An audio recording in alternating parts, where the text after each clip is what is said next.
What's going on there, fellow YouTubers, gamers and hobbyists? Welcome to this episode of There Is Only Warhammer, and I'm blasting through the updates coming from the Warhammer community website. As you can see, I've been meaning to do this one for a while now, choosing your army.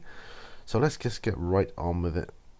Okay, so creating an army in the new Warhammer 40,000 is a lot of fun. There are as many ways to go about this as there are Warhammer 40,000 players out there. Some of you will pick your army based on your favourite models, some based on a particularly inspiring bit of lore or background you've read, and some because you like the way certain units behave on the battlefield. For most of us, it's a bit of all of the above. It certainly is for me, that's for sure. Although there are, obviously, in the current, well, the ending current edition of Warhammer, there are models from other armies that I look at and think, ooh, they look good. Choosing an army in the new edition of Warhammer 40,000 can be as simple or as easy as you like. At the most basic level, you can just put whatever models you have in your collection on the table and get rolling. This is the very essence of open play. This is the kind of thing a lot of people do in their learning anyway. For a little more balance and structure, you can use power levels. These can be found on the data sheets of every unit and give a rough approximation of its relative effectiveness.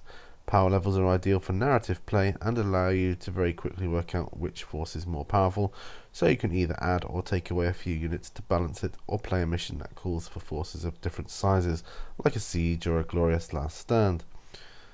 The final mechanism for selecting an army is to use points, most commonly associated with matched play. These will be familiar to anyone who plays the game today and are designed to balance your force for use in the 12 Eternal War and Maelstrom of War missions. While power levels are purposefully an approximation of a unit's effectiveness, points are, if anything, more granular than they have ever been, with each individual item costing a certain amount. The best way to show this is a quick example. We've used the Drukhari force led by Archon Classic. Okay, so let's just zoom in a bit there. You can just see the attachment roster here. Okay, unit type Archon, type Patrol. So power and points 54, points 23, total 77. Yeah, okay, so there you go. So presumably then you add it all up when you do points. You add the power points and the actual points for the war gear, I suppose. Or, no, I see now, yeah. Ha! So, power points for the models, and then the points are for the war gear. Right, gotcha. So you're adding points for the war gear. Right, I get it now, I get it. Okay. Right, this army is 1,000 points and is battle forged using the patrol detachment. It is typical of what you might expect from an army of this size. We have an HQ choice, a mix of units kitted out to deal with both infantry and vehicles, transports, and a flyer to back them up. The points for each model, gun, and item of equipment add up to give the army's total cost in points. Yes, of course. Now I see that. One thing you'll probably notice is that vehicles generally tend to cost more points in this edition, though you'll find that their increased flexibility and durability means that they are certainly well worth taking. This is especially true of Drukhari ones, which can now not only ram enemy units, but fly out of combat and still shoot you.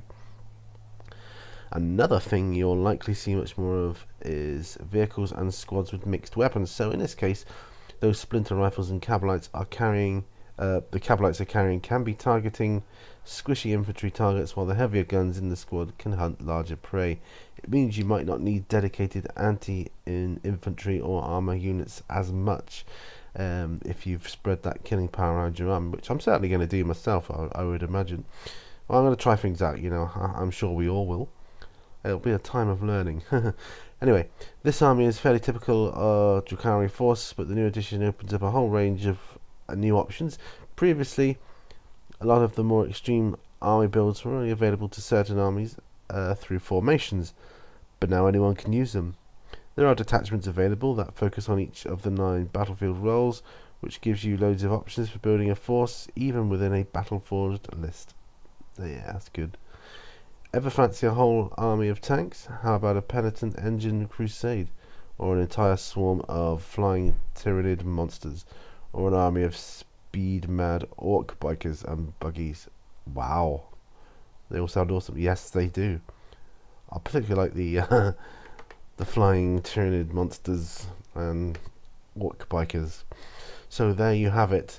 Choosing your army. It sounds, to me, it sounds heaps of fun. And we're only a couple days away from pre-order now, guys. So, I can feel the excitement in the air. It is for me, anyway.